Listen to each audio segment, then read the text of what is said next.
चारों तरफ अंधेरा छाया हुआ था। मैं उस स्लेब के नीचे घुसी हुई बैठी थी। डर के मारे मेरा पूरा शरीर कांप रहा था और आंखों से लगातार आंसू बह रहे थे। मैंने एक हाथ में चाकू पकड़ रखा था, जिसे सामने की तरफ तान रखा था, और दूसरे हाथ से मैंने अपने मुंह को कसकर दबा लिया, क्योंकि मुझे सामने से किसी के कदमों की आहट सुनाई दे रही थी। ऐसा लग रहा था कि वो कदम मेरी तरफ ही चलकर आ रहे थे। वो जो कोई भी था, लेकिन उसके बढ़ते कदमों की आवाज़ मेरे सीधे दिलो दिमाग पर आकर लग रही थी। घबराहट के मारे मेरी दम ही निकली जा रही थी और पसीना भी माथे से बूंद-बूंद बनकर बह रहा था।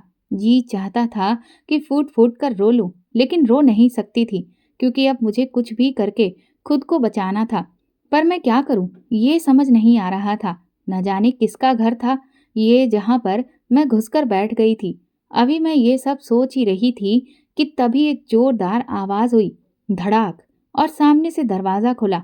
मैं डर के मारे अपनी आंखें बंद कर चुकी थी। मेरी हिम्मत ही नहीं हुई ये देखने की कि उस सामने वाले दरवाजे से कौन अंदर आया है। मेरा दिल रेलगाड़ी के जैसे पूरी स्पीड में दौड़ रहा था। मेरी चीखें निकलने ही वाली थीं कि मैंने अपनी हथेली को दोनों दांतों की बत्तीसी के बीच में कसकर दबा लिया। इतनी कसकर कि मुझे बहुत तेज तकलीफ हुई थी। आंखें खोलने की हिम्मत भी नहीं हो रही थी कि तभी अचानक से मेरे कानों में एक सुरीली आवाज पड़ी, जिसमें कोई गाना गुनगुनाया जा रहा था, जिसे सुनकर शायद मुझे थोड़ी तसल्ली मिली और आंखें खोलने की हिम्मत भी। मैंने धीरे से आंखें खोलकर स्लेब की साइड से अपने चेहरे को हल्का सा बाहर निकाल कर देखने की कोशिश की कि ये कौन है। सामने देखा तो एक औरत थी, जो कि बाजार से कुछ सामान लेकर आई थी और वो सामान को अच्छे से सेट करने में मशरूफ थी। साथ में गाना भी गुनगुना रही थी। मैंने हल्की सी आवाज नहीं की थी, यहाँ तक कि मेरी अपनी सांसें भी मैंने जब्त कर रखी थी, ताकि मेरी सांसों की आवाज भी उस औरत के कानों तक ना पहुंचे। लेकिन फिर न जाने क्या हुआ। उस औरत ने जैसे ही अपना सारा सामान जमाया, वो पीछे की तरफ पलटी और यहाँ वहां देखते हुए कहने लगी, कौन है यहाँ पर? भलाई इसी में है कि खुद ब खुद मेरे सामने आ जाओ, क्योंकि अगर मैंने तुम्हें ढूंढा तो तुम्हारे लिए बिल्कुल भी अच्छा नहीं होगा। ये सुनते ही मुझे तो जोर का झटका लगा था। मुझे समझ नहीं आया कि उस औरत ने ये कैसे महसूस कर लिया कि मैं उसके घर में घुस आई हूँ। क्या मेरा कोई सुराग उसके घर में घुसते समय कहीं पर छूट गया है, जो कि उसे मिल गया? मैं तुरंत ही अपने कपड़े लत्तों को टटोलने लगी और खुद को अच्छे से देखा कि क्या कोई मेरी चीज बाहर गिर गई है, पर मुझे तो ऐसा कुछ भी नहीं लगा। उस औरत ने वही धमकी एक बार फिर से दोहराई थी, जिसे सुनकर मेरा गला बुरी तरह से सूखने लगा। थूक भी ऐसा लग रहा था कि निगलने में बहुत दिक्कत हो रही थी। दिल और दिमाग में जंग सी छिड़ने लगी। क्या किया जाए और क्या ना किया जाए? क्या बाहर निकलकर इस औरत को बता दिया जाए कि मैं हूं यहाँ और मैं कोई चोर नहीं हूँ? मेरे साथ वो कुछ भी ऐसा वैसा ना करे।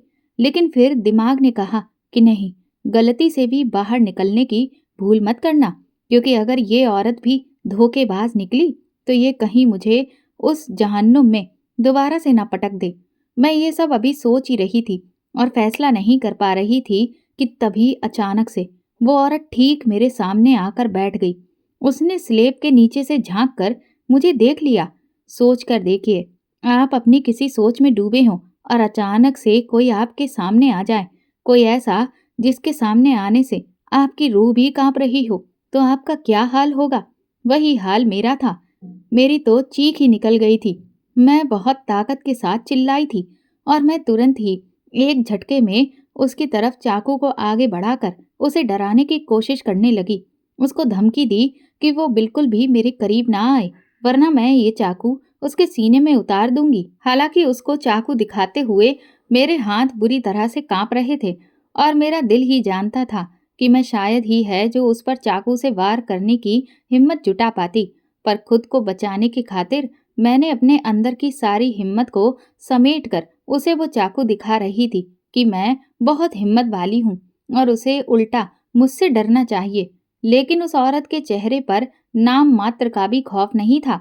वो मुझसे बोली, तुम कौन हो और तुम यहाँ मेरे घर में क्या कर रही हो? मैंने फिर से अपनी धमकी को दोहराते हुए कहा।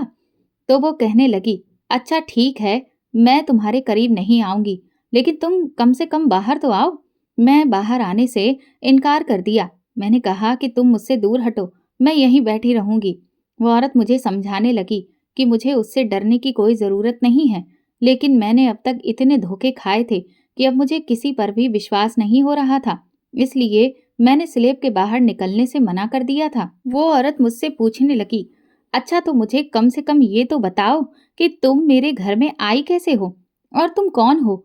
उसकी ये बात सुनकर न जाने क्यों, लेकिन मुझे रोना आ गया था, क्योंकि मैं कौन हूँ ये तो शायद पिछले कुछ महीनों में मैं भूल ही चुकी थी, क्योंकि मेरी पहचान को बुरी तरह से पैरों तले रौंद दिया गया था।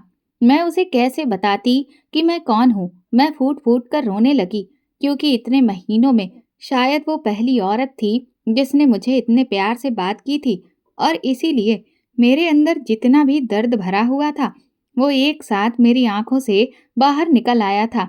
मुझे रोता हुआ देखकर अचानक से वो औरत मेरी तरफ आगे बढ़ी। उसने मेरे आंसुओं को पोंछने की कोशिश की, लेकिन मैं घबराकर पीछे हट गई और मैंने एक बार फिर से चाकू को उसकी तरफ करते हुए कहा, मुझसे दूर रहो, मेरे पास मत आओ। वो औरत मुझे शांत करने की कोशिश कर रही थी, लेकिन मैं इस वक्त बहुत डरी हुई थी, इसलिए मुझे कुछ समझ नहीं आ रहा था। थोड़ी ही देर में वो वहां से पीछे हट गई। कहने लगी, अच्छा ठीक है, अगर तुम बाहर नहीं आना चाहती तो कोई बात नहीं, लेकिन ये चाकू एक तरफ साइड में रख दो। मेरी बात का विश्वास मानो, मैं तुम्हें कोई नुकसान नहीं पहुंचाऊंगी। चाकू हाथ में पकड़ना अच्छी बात नहीं है, कहीं गलती से तुम्हें ही लग गया तो चोट पहुंच जाएगी। लेकिन इस वक्त मुझे चाकू के सिवाय कोई अपना नहीं लग रहा था। मुझे लगा कि अगर मैंने चाकू को छोड़ दिया तो कहीं ये औरत अपना रंग ना बदल ले, इसलिए मैंने उसे कुछ भी नहीं कहा। वो फिर वहां से उठकर चली गई। स्लेब के नीचे बैठे बैठे मैं बहुत बुरी तरह से थक चुकी थी। मेरी टांगों में इतनी ऊंचाई से कूदने की वजह से दर्द भी बहुत हो रहा था। वो औरत अपना कुछ काम करने लगी। मैंने भी राहत की सांस ली और पसर कर जमीन पर बैठ गई, लेकिन बार बार अपना सर झुकाकर उस औरत को देखने की कोशिश कर रही थी। थोड़ी देर में वो औरत मेरे सामने कुछ दूरी पर थाली में सब्जी रोटी लेकर बैठी और खाना खाते खाते मेरी तरफ देखने लगी। उसकी थाली में खाना देखकर मेरी भूख बढ़ने लगी थी। मुझे याद आया कि मैंने कल सुबह से कुछ भी नहीं खाया है। खाना देखकर मेरे मुंह में पानी आने लगा। उस औरत ने मेरी भूख को महसूस कर लिया। वो एक बार फिर से बहुत ही प्यार से मुझसे बोली, भूख लगी है, खाना खाओगी? मैंने पहले तो इनकार में सिर हिला दिया, लेकिन भूख कहाँ वक्त और जगह और हालातों को देखती है। उसे तो बस इससे मतलब है कि कैसे भी उसे मिटा दिया जाए, इसीलिए मुझसे रहा ही नहीं गया। मैं चाकू हाथ में लिए धीरे धीरे उस औरत की तरफ आगे बढ़ी। मैं जैसे ही उसके पास पहुंची, उसने मुझे हाथ में ही थाली पकड़ा दी। शायद 3 मिनट में मैंने पूरा खाना सफा चट कर दिया था। उस औरत ने मेरे सर पर प्यार से हाथ फेरा, जिससे मेरी आंखों में आंसू आ गए थे। ये दुलार मुझे आखिरी बार मेरी माँ से ही मिला था। इसके बाद मैंने पानी पिया। उस औरत ने मेरी हालत देखी तो कहने लगी, ये तुम्हें चोट कैसे लगी है? मैंने देखा कि मेरे पैर छिल गए थे, जिनसे खून रिस रहा था। उसने मुझे हाथ से पकड़कर अपने बेड पर बिठाया। मैंने एक हाथ में अभी भी चाकू पकड़ा हुआ था, क्योंकि मेरे मन में अभी भी बहुत डर समाया था। थोड़ी देर में वो औरत मरहम पट्टी ले आई और उसने मेरे घाव पर मलहम लगाया। फिर वो मेरे पास बैठ गई।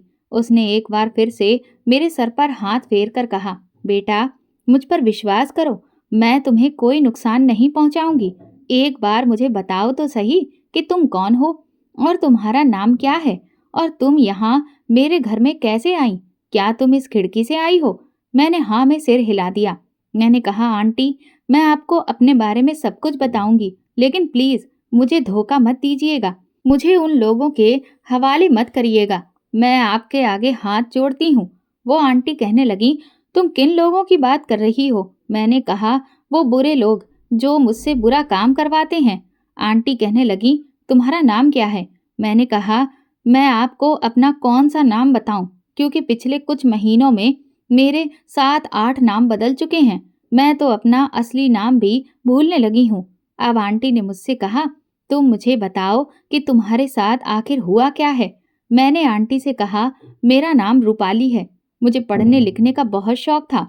मेरी इंग्लिश सरकारी स्कूल में पढ़ने के बावजूद भी बहुत अच्छी थी, क्योंकि मुझे बचपन से ही इंग्लिश में बहुत रुचि थी और इसीलिए मुझे जहाँ कहीं भी इंग्लिश लिखी दिखती थी, मैं उसे पढ़ने की कोशिश करती थी। ना सिर्फ मैं किताबों में अंग्रेजी पढ़ लेती थी, बल्कि अंग्रेजी अखबारों को भी मैं चटपट पढ़ लिया करती थी, जिसे देखकर मेरी माँ गर्व से फूली नहीं समाती थी।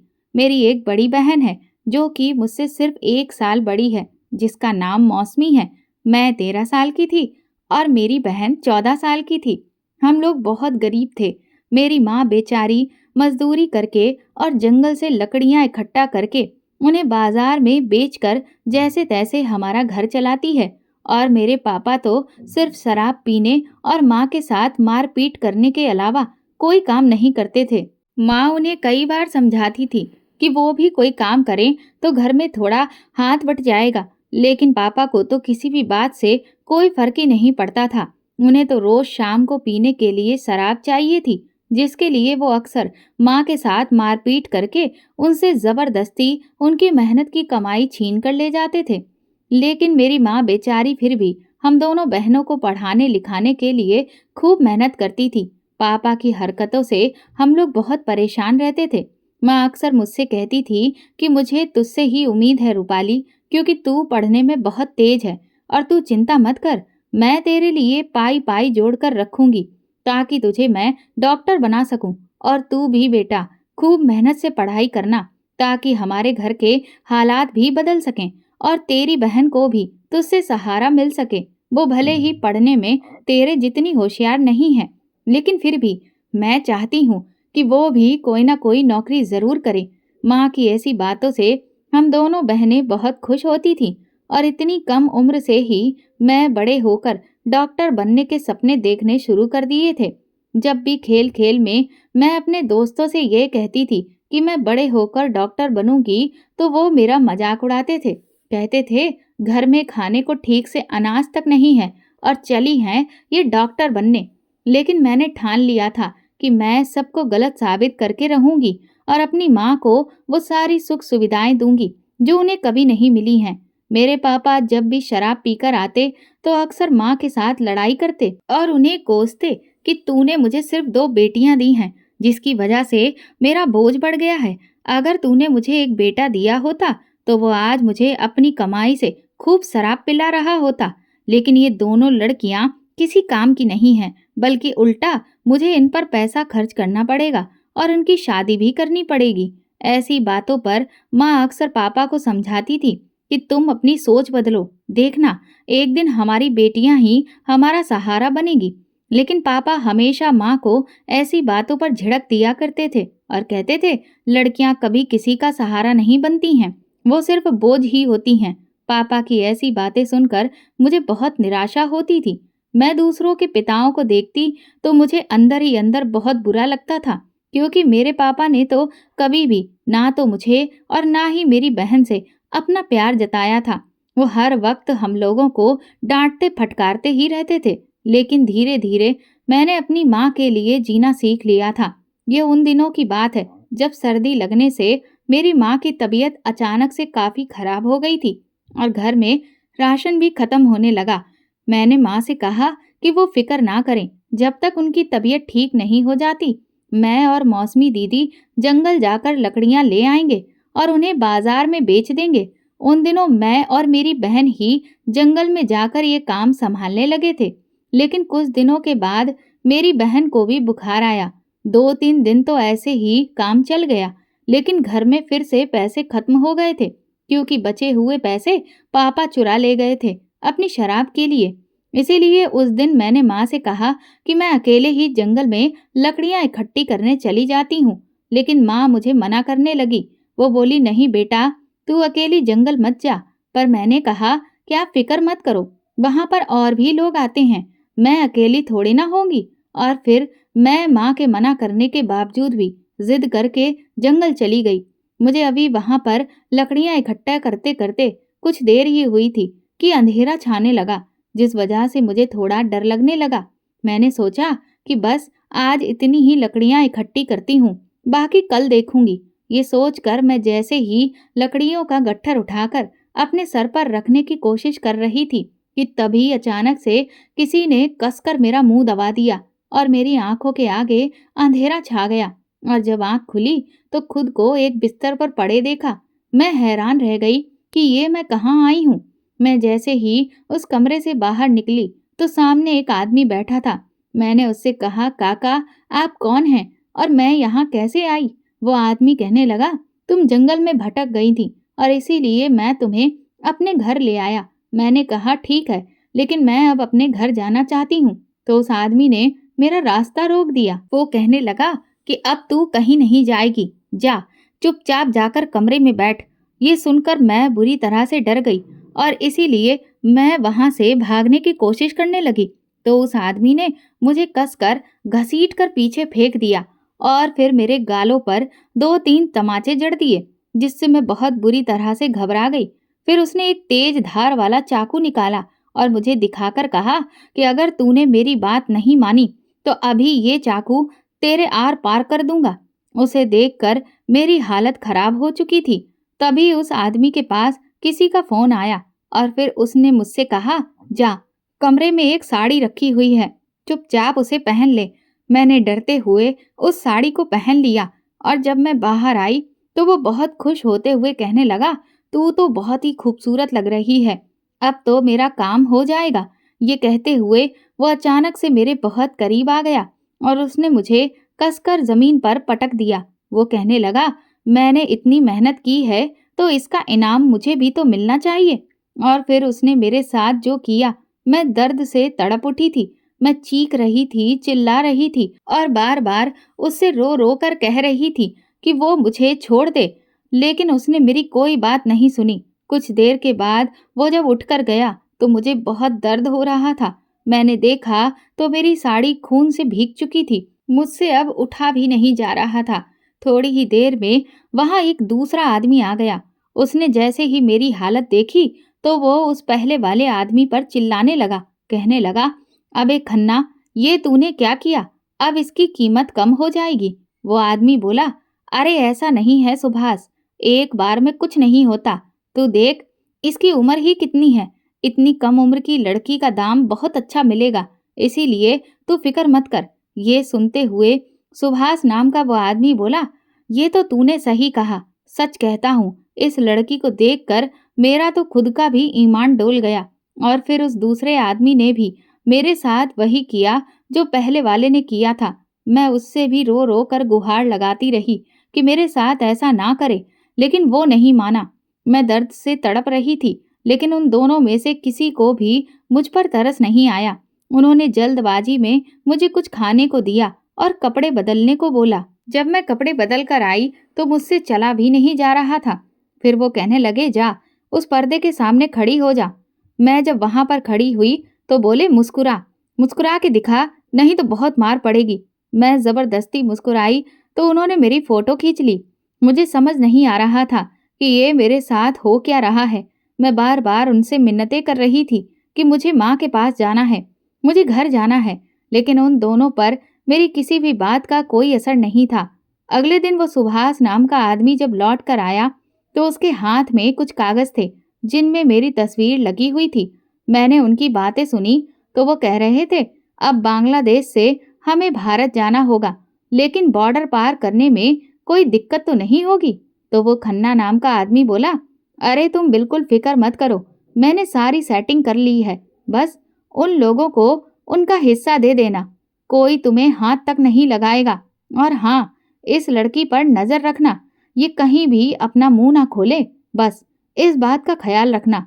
थोड़ी ही देर में वो सुभाष मुझसे बोला, चल जल्दी से कपड़े बदल, हमें निकलना है। मैं रोने लगी। मैंने कहा कि मैं कहीं नहीं जाऊंगी, पर उसने मेरी गर्दन पर चाकू रख दिया और कहा कि अगर एक बार भी इनकार किया तो तेरी खैर नहीं। मैं बुरी तरह से डर गई। जंगल के रास्ते से वो मुझे घसीटता हुआ ले जाने लगा। वो लगातार शराब पी रहा था। मैं बीच बीच में रोती और उससे कहती कि वो मुझे छोड़ दे, लेकिन उसे मुझ पर तरस नहीं आया। वो मुझसे चिढ़ने लगा, बोला, तूने मेरा दिमाग खराब करके रख दिया है, तब से तेरा मुंह बंद ही नहीं हो रहा। उसने मेरी गर्दन पर चाकू रखकर कहा कि अब एक बार और तेरे मुंह से आवाज निकली तो तेरे टुकड़े करके यहीं जंगल में फेंक दूंगा और फिर तुझे जानवर खा जाएंगे। ये सुनते ही मैं बुरी तरह से डर गई थी। इस वक्त तड़के 4 बजे सुबह का समय था। पूरा जंगल जंगली जानवरों की आवाजों से गूंज रहा था। हर तरफ अंधेरा था। ऐसा माहौल देखकर मेरे पैर थर-थर कांप रहे थे। और फिर उस आदमी ने फिर से मेरे साथ वही गलत काम किया। मैंने ये सब कुछ इतना झेला था कि मेरा शरीर जवाब देने लगा था। वो मुझे घसीटता हुआ एक ऐसी जगह पर लेकर गया जिसे वो लोग बॉर्डर कहकर पुकार रहे थे। वहां काफी सारे लोग थे और पुलिस भी लगी हुई थी, जो कि लोगों को धक्का मार मार कर एक कांटेदार रस्सी के नीचे से निकाल रहे थे। हम जैसे ही वहां पहुंचे, वो सुभाष मुझसे बोला कि अगर तूने अपनी जरा सी भी जुबान खोली तो तुझे ये लोग गोली से मार देंगे। ये सुनते ही मैं डर गई। फिर जब हम उन पुलिस वालों के पास पहुंचे, उन्होंने कुछ कागज देखे और फिर उस आदमी ने एक पैकेट अपने हाथ से निकालकर उन लोगों को थमा दिया, जिसे देखकर उन पुलिस वालों के चेहरे पर मुस्कुराहट आ गई। उसके बाद मैं एक गाड़ी से बैठकर जिस शहर में आई वो कोलकाता था। वहां पहुंचकर उस सुभाष ने मुझे एक औरत के हवाले किया जिसका पति भी उसके साथ था। सुभाष ने कहा कि अब 2 हफ्ते के लिए तुम इसे संभालो। 2 हफ्ते के बाद मैं इसे वापस लेने आऊंगा। वो औरत कहने लगी, सच सच बता, माल बिल्कुल पक्का है ना? वो आदमी बोला, अरे मेरी बात का विश्वास कर, तुझे इससे इतनी कमाई होगी जितना तूने सपने में भी नहीं सोचा होगा। ये सब सुनकर वो औरत बहुत खुश हो गई। वो आदमी मुझे छोड़कर वहां से जाने लगा तो मैंने उससे कहा, काका मुझे छोड़कर मत जाओ, मुझे मेरे घर जाना है। उसने मेरे गाल पर खींचकर एक तमाचा मारा और कहने लगा कि अगर तूने चुपचाप काम अच्छे से नहीं किया और मुझे कोई भी शिकायत मिली तो याद रखना, तू कभी अपने घर वापस लौट कर नहीं जा पाएगी। ये सुनते ही मैं बुरी तरह से डर गई। मैं पूरे 2 हफ्ते तक कोलकाता में उस औरत के पास रही। उस बीच मेरे साथ एक दिन में करीब 6-7 आदमियों ने वो किया जो मैं पिछले 3 दिन में झेल चुकी थी। वो औरत मुझे खाने को भी बहुत कम देती थी। 2 हफ्ते के बाद वो सुभाष मुझे लेने फिर से आ गया और उस मोटी औरत ने उसे ढेर सारे पैसे दे दिए। इसके बाद वो मुझे लेकर पंजाब पहुंचा। हम पंजाब की ट्रेन में सवार हो चुके थे और उस आदमी ने मुझे बिल्कुल पंजाबी लड़कियों के जैसे पटियाला सूट पहना कर रखा था। उसने मुझे डराते हुए कहा कि तेरा नाम अब निमृत कौर है। पूरे रास्ते अपना मुंह एक बार भी मत खोलना, लेकिन अगर कोई कुछ पूछे तो अपना यही नाम बताना, समझ गई ना?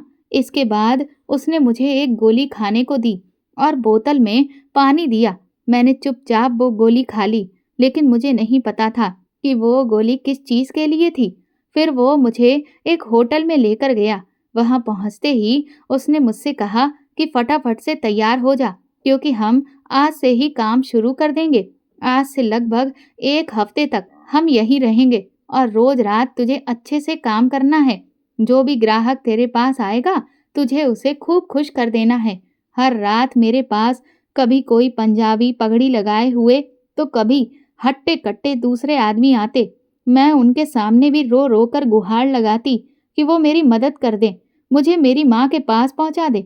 लेकिन उनमें से भी किसी को मेरे ऊपर तरस नहीं आया, बल्कि उल्टा वो मेरी शिकायत सुभाष से लगा देते कि मैं रो रही थी। जिस बात से खफा होकर सुभाष बाद में आकर मुझे बहुत पीटता था। 1 हफ्ते तक मेरे साथ यही सब होता रहा और फिर वो सुभाष मुझे गुजरात लेकर गया। उसने मुझे गुजराती पोशाक पहना दी और बोला कि अब तेरा नाम हेतल है। अगर तुझसे कोई तेरा नाम पूछे तो तुझे यही नाम बताना है। और उसने फिर से मुझे एक गोली खाने को दे दी थी। गुजरात पहुंचने के बाद भी मेरे साथ यही सब होता रहा। वहां तो वो मुझे कई बड़े नेताओं और पुलिस वालों के पास भी ले गया। मैं उन पुलिस वालों के सामने भी रो रो कर गुहार लगाती कि पुलिस तो कम से कम मेरी मदद के लिए होती है, वो मेरी मदद कर दे। लेकिन उनमें से किसी को भी मुझ पर तरस नहीं आया, बल्कि वो लोग मुझे हर रात रौंदते रहते थे। इसके बाद वो सुभाष मुझे हरियाणा ले गया। वहां पहुंचकर उसने मुझे एक औरत के हवाले कर दिया। कहने लगा, 1 महीने के लिए अब ये लड़की तेरे हवाले है। जितना पैसा कमाना चाहती है कमा ले, ऐसी लड़की तुझे अभी तक नहीं मिलेगी। उस औरत ने मेरा चेहरा कसकर अपनी मुट्ठी में जब्त किया और पूरे चेहरे को अच्छे से मुआयना करते हुए बोली, माल तो बहुत अच्छा है और खूबसूरत भी बहुत है। चल ठीक है, तू जितनी रकम मांगता है मैं उतनी रकम तुझे दे देती हूँ। वो सुभाष मुझे उस औरत के हवाले करके वहां से चला गया। फिर वो मुझे अपने घर पर लेकर गई और मुझसे कहने लगी, देख लड़की, ग्राहक भगवान के समान होता है और उसे अच्छे से खुश रखना। अगर जरा सी भी शिकायत मिली ना तो तेरी हालत खराब कर दूंगी। मैंने उससे कहा कि मुझे बहुत तकलीफ हो रही है, मुझसे अब ये सब सहन नहीं हो रहा है, मुझसे बिल्कुल भी झेला नहीं जा रहा है। पर उस औरत ने कहा कि मैं तुझे यहाँ मुफ्त की रोटियां खिलाने के लिए नहीं लाई हूँ, समझ गई ना? मैंने कोई धर्मशाला नहीं खोल रखी है, इसलिए अपना मुंह बंद रख और चुपचाप काम पर लग जा। रात होते ही फिर से मेरे साथ वही खेल खेला जाने लगा, लेकिन सच में मुझे बहुत तकलीफ हो रही थी, इसीलिए मुझसे झेला ही नहीं जा रहा था।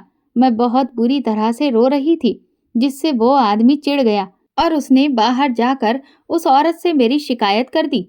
वो औरत कमरे में आई और उसने मुझे जमकर पीटा। बोली, नाटक करती है, बहुत तकलीफ हो रही है ना?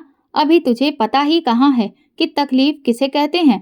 अब मैं तुझे बताती हूँ कि दर्द क्या होता है। ये कहते हुए उसने मुझे लाठी से पीटना शुरू कर दिया। उसने मुझे तब तक मारा जब तक कि मेरे शरीर के हर अंग से खून निकलना शुरू नहीं हो गया था, और इसके बाद भी उस औरत को मुझ पर दया नहीं आई। जब मैं बिल्कुल पीटने के बाद अधमरी सी हो गई थी तो उसने अपने हट्टे कट्टे 3 आदमियों को मुझे सबक सिखाने के लिए कमरे में भेज दिया। उन सब ने भी मेरे साथ वही किया जो पिछले कई महीनों से मैं झेलती चली आ रही थी। कोई भी आज तक मुझे ऐसा नहीं मिला जिसे मुझ पर रहम आता। मैं बार बार अपनी माँ को याद करती। कहाँ तो मैं पढ़ लिख कर डॉक्टर बनने का सपना देख रही थी, लेकिन कहाँ मेरे साथ ये सब कुछ हो रहा था। 1 महीने बाद जब सुभाष मुझे वापस लेने लौटा तो उसने मेरे चेहरे पर निशान देखे, जिससे वो बुरी तरह से बौखला गया। वो उस औरत से लड़ने लगा कि तूने ये इसका क्या हाल किया? मैंने तुझे चांद सी लड़की दी थी, लेकिन तूने इसके चेहरे पर दाग लगा दिए। वो औरत कहने लगी, तो मैं क्या करती? इसके नखरे थे कि खत्म ही नहीं हो रहे थे, इसीलिए मुझे गुस्सा आ गया। सुभाष ने कहा कि अब इस गलती का खामियाजा तो तुझे भुगतना पड़ेगा, तुझे मुझे और भी रकम देनी पड़ेगी। वो औरत ना नुकुर करने लगी, लेकिन जब सुभाष उससे भिड़ने लगा तो फिर उस औरत ने उसे ज्यादा पैसे दे दिए। इसके बाद वो मुझे मुंबई की ट्रेन में लेकर गया। सुभाष ने मुझसे कहा कि अब तेरा नाम मोनिका है और देख, पहले ही तेरी खूबसूरती में कितने धब्बे हो गए हैं। अब मैं तुझे जहाँ लेकर जा रहा हूँ वहाँ कोई भी गलती मत करना, समझ गई ना? वरना अंजाम बहुत बुरा होगा। इसके बाद उस सुभाष ने मुझे फिर से एक गोली खिला दी। फिर वो मुझे मुंबई की एक बहुत ही भीड़-भाड़ वाली जगह पर लेकर गया, जहाँ पर मुझे छोटे-छोटे कपड़ों में सजी-धजी लड़कियां दिख रही थीं, जो बार-बार कई लड़कों को अपने आस-पास खींचकर बुला रही थीं। हम सीढ़ियों से चढ़ते हुए एक जगह पर पहुंचे। वहां 3 लड़के बैठे हुए थे। उन्होंने मुझे जैसे ही देखा, वो कहने लगे, वाह सुभाष भाई, लड़की तो बहुत सुंदर है, लेकिन ये इसके चेहरे पर चोट के निशान कैसे हैं? तो सुभाष ने उनसे कहा कि अरे वो पागल कमला, उसने इसका मार मार कर ये हाल कर दिया। ये सुनकर वो लड़के बोले, क्या? इसका मतलब ये लड़की तो बवाल करने वाली है। सुभाष ने कहा, अरे नहीं नहीं, ऐसा कुछ भी नहीं है, ये तो बहुत सीधी है, बिल्कुल गाय के जैसी है, ये तुम्हें कोई भी दिक्कत नहीं देगी। वो औरत ही बिल्कुल सटकेले दिमाग की है। उन तीनों लड़कों का नाम राजू, मिंटू और सोनू था। वो कहने लगे, सच कह रहे हो ना सुभाष भाई, कहीं पेड़ा खा के एड़ा तो नहीं बना रहे हो? सुभाष ने कहा, ऐसा बिल्कुल नहीं है, मैं सच कह रहा हूँ। इसके बाद सुभाष मुझे उन लोगों के हवाले करके वहां से चला गया। वो कहकर गया कि अब वो 1 महीने के बाद आएगा और तब तक मुझे खामोशी से उनकी हर बात माननी होगी। इतने दिनों से मैं जो कुछ भी झेल रही थी, उसे झेल झेल कर मेरे अंदर की हिम्मत बिल्कुल टूट चुकी थी और मैं नाउम्मीद हो चुकी थी। अब मैं कभी भी अपनी माँ से नहीं मिल पाऊंगी। उन 3 लड़कों में से एक लड़का, जिसका नाम सोनू था, वो मुझे अपने साथ एक चौल में लेकर गया जहाँ पर एक लड़की रह रही थी। उसने मुझे उसके हवाले करते हुए कहा कि इसे तू अपने पास रख ले। हमारे अड्डे पर थोड़ा लफड़ा चल रहा है। हम किसी भी तरह की मुसीबत में नहीं पड़ना चाहते, इसलिए दोपहर में तू इसे अपने पास रख। रात को हम इसे ले जाया करेंगे और सुबह वापस तेरे पास छोड़ देंगे और तुझे तेरे हिस्से के पैसे दे दिए जाएंगे। ये सुनकर वो लड़की बहुत खुश हो गई। उनके जाने के बाद मैंने सोचा कि मैं इस लड़की से मदद मांग कर देखती हूँ। मैंने उससे कहा, दीदी प्लीज मेरी मदद करिए। मेरी इस बात पर वो लड़की एकदम से मुझ पर भड़क गई। कहने लगी, देख, यहाँ फालतू का ड्रामा नहीं करने का। ये रोना धोना, ये सब ड्रामेबाजी मुझे बिल्कुल पसंद नहीं है। अब तू जिस धंधे में आ चुकी है वहां से अब तू कभी नहीं निकल सकती। इसलिए चुपचाप इसे अपनी किस्मत समझ और इसी में खुश रहे। समझ गई? तो तेरे लिए जीना भी आसान हो जाएगा। फिर वो मुझसे बोली, तूने कुछ खाया है? मैंने ना में सिर हिला दिया। उसके बाद उसने मुझे दाल चावल खाने को दिए। वो कहने लगी, अब दोबारा से अपना कोई नाटक मेरे सामने लेकर मत आना, वरना 2 चमाट तेरे गालों पर लगा दूंगी, समझी ना? शाम को मुझे भी अपने धंधे पर जाना है, इसलिए मेरा मूड बिल्कुल खराब मत कर। ये कहकर वो वापस कमरे में चली गई। मैं चुपचाप वहीं सोफे पर बैठ गई और फिर अपनी माँ और बहन को याद करने लगी और खुद को समझा लिया कि अब मैं कभी भी उनसे मिल नहीं पाऊंगी। तभी मुझे बाहर से आता हुआ शोर सुनाई दिया, इसलिए मैं खिड़की के पास आ गई। खिड़की से बाहर झांक कर देखा तो मुझे कुछ लड़कियां दिखाई दी जो अपनी माँ का हाथ थामे बाजार में घूम रही थीं। उन्हें देखकर मेरी आंखों से आंसू बहने लगे। मुझे अपनी माँ की बहुत याद आ रही थी। मैं भला अपनी माँ को कैसे भूल जाऊं? मेरी माँ मुझे ही तो आस लगाए बैठी थी कि मैं उसकी जिंदगी को खुशियों से भर दूंगी, लेकिन मेरी तो खुद की जिंदगी बर्बाद हो गई थी। शाम हुई तो वो तीनों लड़के मुझे लेने के लिए आ गए। उन्होंने मुझे छोटे छोटे स्टाइलिश कपड़े पहनाए और फिर एक अजीब सी जगह पर लेकर गए। वो कहने लगे, 1 घंटे आराम कर ले, 1 घंटे के बाद ही तेरा काम शुरू हो जाएगा, समझ गई ना? मैं चुपचाप वहां बैठ गई तो वो खुश होकर कहने लगे, सच में सुभाष ने सही कहा था, तू तो गाय है गाय। अच्छा है, अपने को भी कोई टेंशन नहीं। इतना कहकर वो लोग वहां से निकल गए थे। मैं कुछ देर जिंदा लाश के जैसी पड़ी रही और सोचती रही कि कुछ ही देर में मेरे साथ फिर से वही सब होगा। फिर से मुझे दर्द और तकलीफ से गुजरना पड़ेगा। लेकिन एक बार फिर से मेरी आंखों के सामने मेरी माँ का चेहरा आ गया और मैं अपने अंदर हिम्मत जुटाने लगी। मैंने सोचा कि कुछ भी करके मुझे यहाँ से भागना ही होगा। मैं इस सब को इस तरह से स्वीकार नहीं कर सकती। यह मेरी जिंदगी नहीं है। यही सोचते हुए मैंने अपने चारों तरफ देखना शुरू कर दिया कि मैं यहाँ से कैसे बाहर निकलूं। दरवाजे पर गई तो देखा कि वो लोग बाहर से ताला लगाकर गए थे। मैं भागकर खिड़की के पास पहुंची तो देखा कि खिड़की तो बहुत ही ऊंचाई पर थी। इतनी ऊंचाई से कूदने की मेरी हिम्मत बिल्कुल भी नहीं थी। लेकिन जैसी जिंदगी मैं जी रही हूँ और मुझ पर हर दिन जो जुल्म हो रहे थे, उससे बेहतर तो ये ही था कि मैं यहाँ से कूद जाऊं। मुझे लगा और इसीलिए मैंने आंखें बंद की और हिम्मत करके इतनी ऊंची खिड़की से मैंने नीचे छलांग लगा दी, जिसकी वजह से मेरे पैरों में चोट आ गई थी। मैं एक बार लंगड़ाकर खड़ी हुई और लड़खड़ाकर दोबारा गिर गई, पर तभी मेरी नजर उन्हीं लड़कों पर पड़ी जो मुझे यहाँ पर लाए थे, जिससे मैं डर गई और अंधाधुंध भागने लगी। उन लोगों ने भी मुझे देख लिया था। वो एकदम से चिल्लाने लगे, ए लड़की, किधर भाग रही है? मैं लगातार भागे जा रही थी। मुझे समझ नहीं आ रहा था कि मैं कहाँ जाऊं, किससे मदद मांगूं। और फिर तभी मुझे आपके घर की खिड़की खुली दिखाई दी और मैं सीधा अंदर आ गई। मुझे बहुत डर लग रहा था। मुझे लग रहा था कि उन लोगों ने मुझे आपके घर के अंदर आते हुए जरूर देख लिया होगा और वो आएंगे और मुझे दोबारा से पकड़कर वापस ले जाएंगे। इसीलिए मैंने अपने हाथ में चाकू पकड़ लिया ताकि अगर वो मेरे पास आए तो मैं उन पर चाकू से हमला कर दूंगी। मेरी पूरी बात सुनने के बाद आंटी ने मुझे अपने गले से लगा लिया। वो कहने लगी, तुमने बहुत कुछ बर्दाश्त किया है रूपाली, लेकिन अब तुम्हें डरने की जरूरत नहीं है। तुम मुझ पर भरोसा कर सकती हो और मैं तुम्हें तुम्हारी माँ के पास हर हाल में पहुंचाऊंगी। ये मेरा तुमसे वादा है। आंटी मुझसे बोली, लेकिन मुझे ये बताओ कि उस आदमी ने अचानक से तुम्हें जंगल से कैसे उठाया? मैंने आंटी से कहा कि मुझे ये सब नहीं पता कि मैं उस आदमी तक कैसे पहुंची। तभी अचानक से दरवाजे पर जोरदार दस्तक हुई, जिससे मैं बुरी तरह से डर गई और आंटी के गले लग गई। आंटी ने कहा, तुम घबराओ नहीं। मैंने आंटी से कहा, आंटी अगर वही लड़के हुए तो?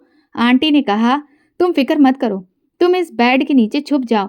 मैं तुरंत ही उस बेड के नीचे छुप गई और वहां से दरवाजे की तरफ देखने लगी। आंटी ने जैसे ही दरवाजा खोला तो सामने वही लड़के खड़े हुए थे, जिन्हें देखकर मेरी जान एक बार फिर से हलक में अटक गई।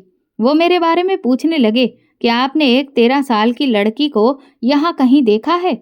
उनमें से एक लड़का बोला, दरअसल वो मेरी बहन है और यहाँ पर नई नई आई है। वो रास्ता भटक गई है और खो गई है, इसलिए सोचा कि शायद किसी के घर पहुंच गई हो। आंटी ने कहा कि नहीं, मैं तो ऐसी किसी भी लड़की को नहीं देख पाई हूँ। इसके बाद आंटी ने दरवाज़ा बंद कर लिया। मैंने राहत की सांस ली। आंटी मेरे पास आई और वो कहने लगी कि हमें पुलिस स्टेशन जाना होगा। मैंने आंटी से कहा, नहीं, हम पुलिस के पास नहीं जाएंगे, क्योंकि पुलिस ने भी तो मेरे साथ वही सब किया था। आंटी ने कहा, तुम फिक्र मत करो, मैंने कहा ना कि मैं तुम्हारे साथ हूँ। अब तुम्हारे साथ कुछ भी गलत नहीं होगा, लेकिन हमें तुम्हें तुम्हारे घर पहुंचाने के लिए पुलिस के पास हर हाल में जाना ही होगा, क्योंकि तुम इस देश की नहीं हो, तुम दूसरे देश की हो। मुझे तो आंटी की कुछ बातें बिल्कुल समझ नहीं आ रही थी। थोड़ी ही देर के बाद आंटी बाजार गईं और जब वापस लौटी तो उनके हाथ में 2 बुरके थे। उन्होंने मुझसे कहा कि ये बुरके पहन लो, इन्हें तुम्हें कोई भी पहचान नहीं पाएगा। मैंने फटाफट से वो बुर्का पहन लिया और फिर मैं आंटी का हाथ पकड़कर घर से बाहर निकली। मुझे बहुत डर लग रहा था कि तभी कुछ दूर चलने के बाद मेरी नज़र उन लड़कों पर पड़ी। वो अभी भी मुझे ही ढूंढ रहे थे। आंटी ने मुझसे कहा, रूपाली, बिल्कुल भी डरना नहीं, एकदम नॉर्मल होकर चलना। अगर तुम घबराई तो उन लोगों को हम पर शक हो सकता है, इसलिए बिल्कुल शांत रहना। मैंने हाँ में अपना सिर हिला दिया, लेकिन कुछ दूर चलने के बाद अचानक से मेरा पैर लड़खड़ा गया और मेरी चीख निकल गई और तभी उनमें से एक लड़के की नज़र मेरे ऊपर पड़ी और वो अपने बाकी के साथियों से चिल्लाकर बोला, वो रही लड़की।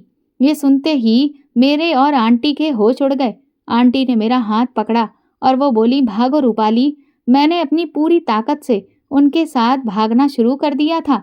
हम न जाने किन किन गलियों से भागते जा रहे थे। मेरी सांस फूलने लगी थी। काफी दूर भागने के बाद हम सीधा पुलिस स्टेशन के सामने आकर रुके। आंटी कहने लगी कि अब हमें सिर्फ पुलिस बचा सकती है। हम पुलिस स्टेशन के अंदर चले गए। वहां पहुंचते हुए हमारी सांसें उखड़ चुकी थीं। कुछ देर सांस लेने के बाद आंटी ने मेरे बारे में पुलिस वालों को सब कुछ बता दिया, जिस पर पहले तो उस इंस्पेक्टर को यकीन ही नहीं हुआ। वो ये मानने को तैयार ही नहीं था कि मैं किसी दूसरे देश से यहाँ पर बेची हुई लड़की हूँ। लेकिन जब आंटी ने अपनी बात अच्छे से समझाई, तब कहीं जाकर वो इंस्पेक्टर हमारी बात माना। वो कहने लगा कि ठीक है, लेकिन कार्रवाई करने से पहले हमें कुछ जांच पड़ताल करनी पड़ेगी। तब तक इंस्पेक्टर ने हम लोगों को एक कमरे में इंतजार करने के लिए बैठा दिया। थोड़ी देर के बाद एक कांस्टेबल हमारे लिए चाय लेकर आया। इस सब भागम भाग में मुझे भी बहुत भूख लगने लगी थी, इसीलिए मैंने तुरंत ही चाय पी ली। लेकिन चाय पीते ही न जाने क्यों मेरा सर बहुत भारी होने लगा और फिर मेरी आंखें बंद होने लगीं और जब मेरी आंखें खुली तो होश उड़ चुके थे। हम लोग किसी एक बहुत बड़ी जगह पर पहुंच चुके थे। शायद वो कोई फैक्ट्री थी। मेरे सामने ही आंटी भी बेहोशी की हालत में पड़ी हुई थी। थोड़ी ही देर में उन्हें भी होश आ गया। वो तुरंत ही उठकर मेरे पास आई और कहने लगी, रूपाली, तुम ठीक तो हो? मैंने आंटी से कहा कि हम यहाँ कैसे आ गए। इससे पहले कि वो मुझसे कुछ भी कहती कि तभी वही 3 लड़के और वो सुभाष वहां पर दाखिल हुए और उनके साथ वो पुलिस इंस्पेक्टर भी था। वो सब जोर जोर से हंसने लगे, कहने लगे, तुम लोगों को क्या लगा कि तुम लोग हमसे बच जाओगे? आंटी ने इंस्पेक्टर से कहा कि इसका मतलब तुम भी लोगों के साथ मिले हुए हो। वो इंस्पेक्टर बोला, हाँ तो और क्या, तुम्हें क्या लगता है कि मैं तुम्हारी मदद करूंगा? अरे अगर तुम्हारे जैसे कीड़े मकोड़ों की मदद करूंगा तो फिर ऐश की जिंदगी कैसे जीऊंगा? मैंने आंटी से रोते हुए कहा कि मैंने आपसे कहा था ना कि मैं पुलिस के पास नहीं जाऊंगी। सारी पुलिस झूठी है। देख लीजिए, ये इंस्पेक्टर भी ऐसा ही निकला। वो सुभाष गुस्से में मेरी तरफ आगे बढ़ा और उसने एक जोरदार तमाचा मेरे गाल पर मारा और मुझे गंदी गंदी बातें कहते हुए कहने लगा, तेरी इतनी हिम्मत कि तूने भागने की हिमाकत की। अब तू देख मैं तेरा क्या हाल करवाता हूँ। अब तक तो मैं फिर भी तुझ पर रहम खा रहा था और सिर्फ 6-7 आदमियों को ही तेरे पास भेजता था, लेकिन अब तो मैं तेरे साथ वो करूंगा जो तूने सपने में भी नहीं सोचा होगा। एक दिन में मैं 20-30 आदमियों को भेजूंगा, तब तुझे एहसास होगा कि तूने कितनी बड़ी गलती की है। आंटी ने तुरंत ही सुभाष के पेट पर एक जोरदार लात मारी, जिससे सुभाष लड़खड़ाकर काफी पीछे गिरा। उन्होंने धमकाते हुए सबसे कहा कि अगर इस लड़की को हाथ लगाने की तुम में से किसी ने भी हिम्मत की तो अंजाम बहुत बुरा होगा। सुभाष बोला, तुझे क्या लगता है कि तू अगर यहाँ से बचकर अपने घर पहुँच भी जाएगी तो भी क्या सही सलामत रहेगी? अरे वहां पहुंचने के बाद तुझे तेरा बाप दोबारा से फिर कहीं और बेच देगा। ये सुनते ही मेरे होश उड़ गए थे। मैंने कहा, नहीं, ये नहीं हो सकता। मेरे पापा ने मुझे नहीं बेचा है। वो सुभाष जोर जोर से हंसने लगा। बोला, अच्छा, तुझे यकीन नहीं है तो देख, अभी मैं तुझे इस बात का सबूत देता हूँ। उसने तुरंत ही कहीं फोन लगाया और फोन स्पीकर पर डाला। तभी मुझे मेरे पापा की आवाज सुनाई दी। सुभाष ने मेरे पापा से कहा, हाँ भाई, तो अपनी बड़ी लड़की की बात कर रहे थे ना तुम? क्या नाम बताया था तुमने? तभी मेरे पापा बोले, मौसमी नाम है उसका, वो भी रूपाली की तरह बहुत खूबसूरत है। सुभाष ने कहा कि हाँ, तो मैं ये कह रहा था कि अगले हफ्ते तू अपनी उस लड़की को बेहोश करके मेरे घर पर ले आना, तुझे तेरा हिस्सा दे दिया जाएगा। ये सुनते ही मेरे पापा बहुत खुश हो गए। वो कहने लगे, अरे सुभाष भाई, आपका बहुत बहुत शुक्रिया। सच में मैं तो कब से आपके फ़ोन का इंतज़ार कर रहा था। रूपाली को बेचने से जो रकम मिली थी वो तो अब ख़त्म होने को आ गई थी। मुझे तो समझ ही नहीं आ रहा था कि आगे शराब का इंतज़ाम कैसे होगा, लेकिन ये खबर सुनाकर तो आपने मुझे खुश कर दिया है। मुझे तो लगता था कि ये दोनों लड़कियां सिर्फ मेरी छाती पर बोझ ही बनेगी, लेकिन मुझे नहीं पता था कि इन दोनों को बेचकर मैं माला माल हो जाऊंगा और अपनी जिंदगी ऐश के साथ जीऊंगा। चलिए ठीक है, मैं अगले हफ्ते ही मौसमी को भी बेहोश करके आपके घर पर छोड़ जाऊंगा। इसके बाद सुभाष ने फोन काट दिया। मेरी आंखों से लगातार आंसू गिरने लगे। मुझे तो यकीन नहीं आ रहा था कि मेरे सगे बाप ने ही मुझे बेच दिया था। वो सुभाष कहने लगा, देख लिया ना, तुझे बेचने वाला और कोई नहीं, तेरा सगा बाप था। अगर तू यहाँ से बचकर दोबारा अपने घर गई ना तो तेरा बाप तुझे एक बार फिर से बेच देगा। सच्चाई जानने के बाद मेरा दिल बुरी तरह से टूट गया था। जब अपना सगा बाप ही धोखेबाज निकल सकता है तो फिर और किसी से क्या उम्मीद की जा सकती है। मुझे ये तो पता था कि मेरा बाप हम दोनों बहनों को चाहता नहीं है, लेकिन वो इतना गिरा हुआ है ये मुझे नहीं पता था। उसने सिर्फ अपनी शराब की लत को पूरा करने के लिए हम बहनों का सौदा कर दिया था और मेरी जिंदगी को नरक से भी बदतर बना दिया था। सुभाष एक बार फिर से मेरी तरफ आगे बढ़ा तो फिर से आंटी ने उसे कसकर पीटा। तभी वो इंस्पेक्टर कहने लगा, तो तू अब झांसी की रानी बनेगी, तू बचाएगी इस लड़की को। अरे अब तुझे हम लोगों से कौन बचाएगा? तुझे क्या लगता है कि अब सिर्फ ये लड़की ही इस दलदल में फंसेगी? नहीं, अब तो तेरा भी वही हाल हम करेंगे जो इस लड़की का होगा। आंटी ने कहा कि तुम सब बिके हुए हो, लेकिन फिक्र मत करो, मैं तुम्हारे सीनियर ऑफिसर्स से बात करूंगी। मैं यहाँ के आईजी को ये सारी बातें बताऊंगी। इस पर वो इंस्पेक्टर जोर से हंसा और कहने लगा, आईजी साहब से बात करना है? अरे मैडम, तो उनके पास जाने की तकलीफ आप क्यों करेंगी? मैं अभी बस थोड़ी देर में ही आपकी उनसे मुलाकात करवा दूंगा। चिंता मत करिए, वो खुद ही यहाँ पर आ रहे हैं, क्योंकि उन्होंने खुद इस लड़की को एमएलए साहब के लिए बुक करवाया था। वो एमएलए साहब को खुश करना चाहते थे, लेकिन ऐन मौके पर ये लड़की भाग गई, जिससे आईजी साहब खुद हड़बड़ा गए। और जब उन्हें पता चला कि हमने इस लड़की को ढूंढ लिया है तो वो दौड़े दौड़े इसे खुद एमएलए साहब के पास ले जाने के लिए आ रहे हैं। जैसे ही आंटी ने यह बात सुनी, उनके चेहरे का रंग उड़ चुका था। मैं फूट फूट कर रोने लगी। मैं समझ चुकी थी कि अब मैं यहाँ से कभी भी नहीं निकल सकती, बल्कि अब तो आंटी भी मेरे साथ इस सब में फंस चुकी हैं। तभी हमारी बाईं तरफ से एक बड़ा सा ऑफिसर उस जगह पर शामिल हुआ। उसने इंस्पेक्टर से पूछा कि वो लड़की मिल गई। तो इंस्पेक्टर ने कहा, जी सर, मैं कोई जिम्मेदारी अपने हाथ में लूं और वो पूरी ना हो, ऐसा तो हो ही नहीं सकता। ये देखिए, ये रही वो लड़की। उस ऑफिसर ने एक गहरी नज़र मुझ पर डाली और वो बहुत खुश हो गया।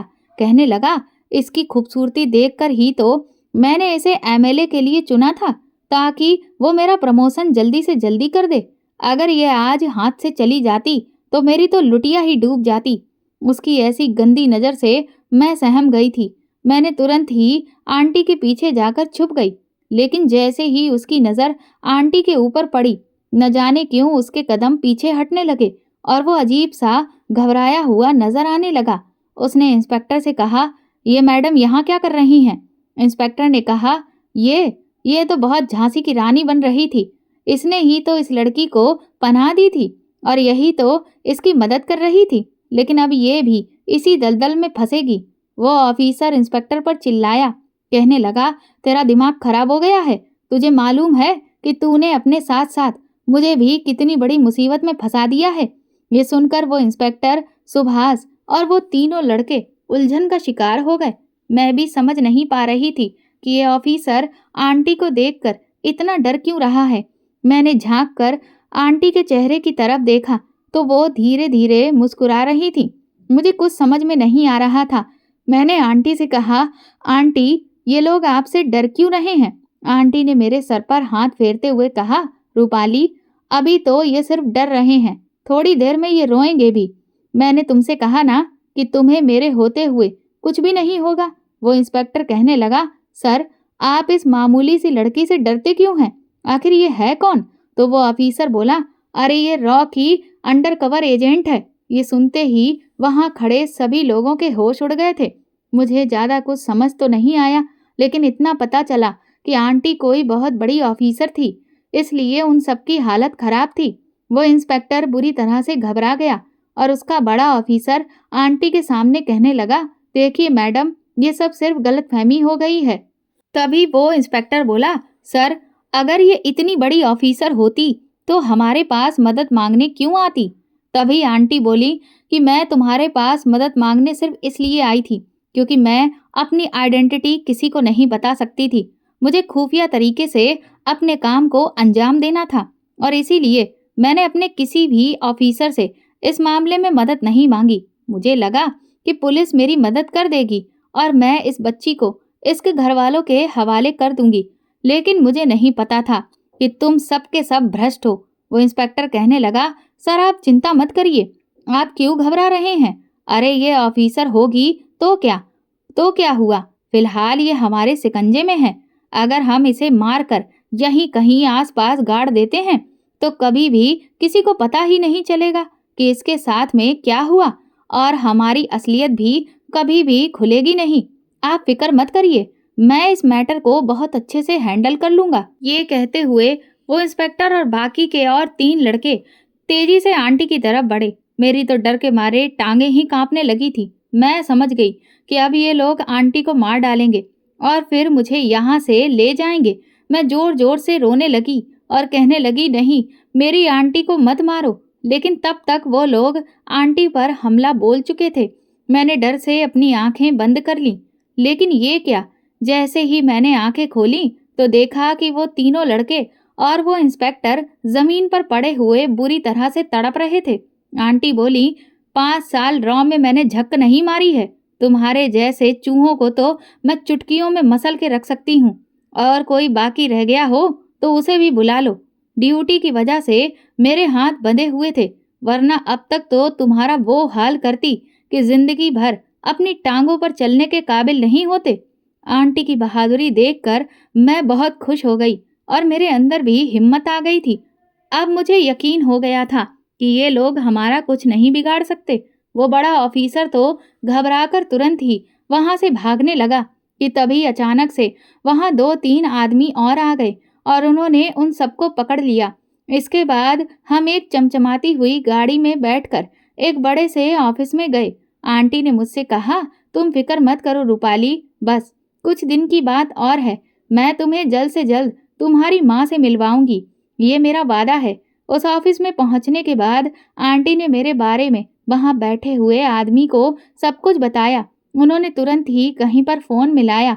अगले दिन आंटी ने मुझे बताया कि मेरी माँ ने भी बांग्लादेश में जो हमारे घर के पास का पुलिस स्टेशन है, वहां मेरी गुमशुदगी की रिपोर्ट लिखी है। 3 दिन के बाद आंटी ने मुझे एक ऐसी खबर सुनाई जिसे सुनकर मैं खुशी से झूम उठी थी। उन्होंने कहा कि मेरी माँ और दीदी मुझे लेने के लिए कोलकाता आ रहे हैं। इधर से हम लोग भी कोलकाता के लिए निकल गए थे। वहां पहुंचकर मैं जैसे ही रेलवे स्टेशन पहुंची तो सामने अपनी माँ को खड़ा देखा। मुझे तो ऐसा लग रहा था कि जैसे ये सब कुछ एक सपना है। मैं दौड़कर अपनी माँ के गले लग गई। मेरी माँ ने मुझे जी भरकर प्यार किया। वो मुझसे पूछने लगी, रूपाली तू कहाँ चली गई थी? तुझे पता है तेरा बाप उससे कह रहा था कि तू अपने किसी प्रेमी के साथ भाग गई है। लेकिन मैं उससे कहती थी कि मेरी बेटी ऐसी बिल्कुल नहीं थी। वो तो पढ़ना चाहती थी, नौकरी करना चाहती थी, अपनी माँ का सहारा बनना चाहती थी। लेकिन तेरा बाप तो मानने को तैयार ही नहीं था। मैंने माँ से रोते हुए कहा, मेरा बाप इसलिए नहीं मानने को तैयार था क्योंकि मुझे मेरे बाप ने ही बेचा था। ये सुनते ही मेरी माँ को सदमा सा लग गया। वो कहने लगी, ये तू क्या कह रही है? तभी आंटी ने आकर माँ को पूरी सच्चाई बताई, जिसे सुनकर माँ फूट फूट कर रोने लगी। वो कहने लगी, मुझे अगर ये पता होता कि मेरा पति इतना गिरा हुआ है तो मैं तो उसकी जान ही ले लेती। आंटी ने कहा, लेकिन अब उस आदमी को उसके किए की सजा जरूर मिलेगी। इसके बाद आंटी ने मुझसे कहा, रूपाली अब तुम अपनी माँ के साथ जाओ। मैं जानती हूँ कि तुम्हारी जिंदगी में जो कुछ भी हुआ, तुम्हारे तन और मन पर जो घाव लगे हैं, वो पूरी जिंदगी तुम्हें याद रहेंगे। लेकिन फिर भी मैं तुमसे कहूंगी कि उन्हें भूलने की कोशिश करना और अपनी पढ़ाई जारी रखना। तुम्हें बड़े होकर कुछ ना कुछ जरूर बनना है ताकि तुम भी किसी की मदद कर पाओ, अपनी माँ का सहारा बनो। मैंने आंटी को गले लगा लिया और कहा, आप बहुत अच्छी हैं। अगर आप मुझे ना मिलती तो मैं अपनी माँ से कभी भी नहीं मिल पाती। इसके बाद मैं वहां से ट्रेन में बैठकर अपनी माँ के साथ अपने घर आ गई। मेरे बाप को पुलिस पकड़कर ले गई थी। मेरे सभी गुनाहगारों को उनके किए की सजा मिल चुकी थी। मैंने अपनी पढ़ाई पूरी की, लेकिन अब मैं डॉक्टर नहीं बनी। डॉक्टर बनने का सपना मैंने छोड़ दिया था। खूब मेहनत करके मैं एक बहुत बड़ी पुलिस ऑफिसर बन गई हूँ और आज तक मैं न जाने कितनी ही लड़कियों को उस दलदल से बचाकर लाई हूँ। मुझ पर जो बीती है उसे मैंने अपना हथियार बनाया है, अपनी कमजोरी नहीं। और इसीलिए मैं इस मुहिम में जी तोड़ मेहनत कर रही हूँ। दोस्तों, अगर आपको हमारी कहानी पसंद आई है तो कमेंट करके ज़रूर बताएं और वीडियो को लाइक करके ज़्यादा से ज़्यादा शेयर करें। चैनल पर नए हैं तो सब्सक्राइब करें और हाँ, नोटिफिकेशन बेल को ज़रूर दबाएं ताकि अगली अपडेट सबसे पहले आपको मिले। धन्यवाद।